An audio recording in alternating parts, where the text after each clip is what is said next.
Hey you guys, 3 books that every millionaire should read. Hi, my name is Dr. Burns Jr.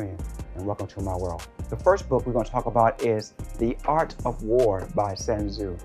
This book is the epitome of strategy.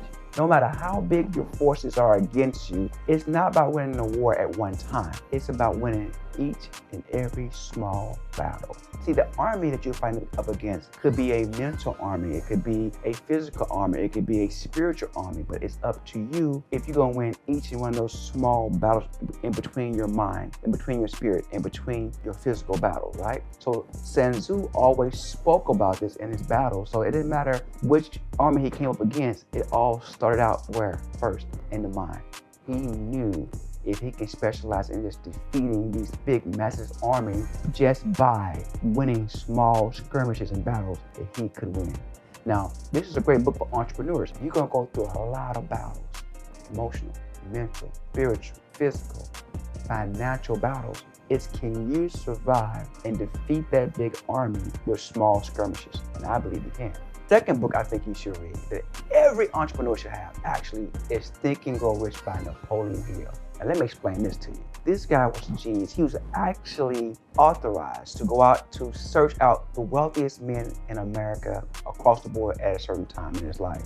This book brings out the best of research possible, because he spoke to Ford, he spoke to Culligans, he talked to all these people that were self-made millionaires about how do you actually think and grow rich. Well, guess what? We know all together, no, Ford never built the car, right? But he found great engineers to engineer the 4-cylinder engine, because he thought about it. All he had to do is find the right people to put the engine together. As an entrepreneur, have you gotten with those individuals who can actually help you bring your idea to life? See, a lot of times as entrepreneurs, we have these thoughts of thinking about being abundantly rich and thinking about growing rich, right? But we don't know where to go and get the right people. It's like me, right? I'm very creative in my mind. I'm an entrepreneur.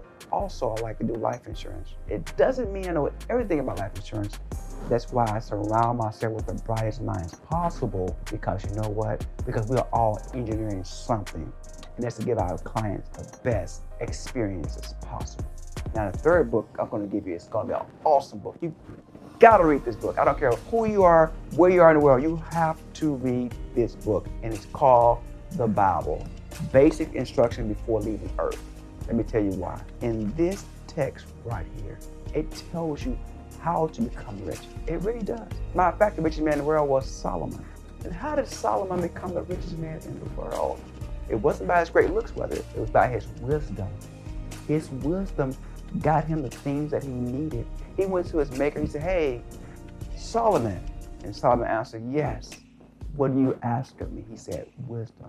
So Solomon had so much wisdom, he married into certain cultures and certain ingenuities and so many different things in life that he made Israel the most powerful country and the richest country in the world at one point. Why? Because of strategies out of the Bible. Now, here's another one for you. Yeshua. Everybody thought that the maker was poor. Well, how could the maker be poor if he has a tax accountant with him? Oh, let me just break it down for you. He actually had a tax accountant with him. Why? Because they had money, because he wasn't poor, he was rich. He said, "Hey, let's go to this town and get this donkey, and go to this town and get this bread." How are you gonna pay for that when you have no money, no job? Because he understood wealth. He understood, hey, who he was and where he was trying to go and how he was actually gonna get there. Not only that, you had to pay for spices and perfumes and all these type of things, right? You need some type of income to get there. Let's talk about my guy, Job. How in the world Job, many people don't know this, he was the richest prince in the East. Lost everything within 24 hours, but he knew something that no one else knew. You know what he knew? He knew where his resources came from. They didn't come by his own hand, but it came by his Most High. So when he lost everything, he got it back tenfold. Hey, these are 3 books that every future millionaire should read. Hey, that's my time. My name is Dr. Burns Jr., and I'll see you next time in my world.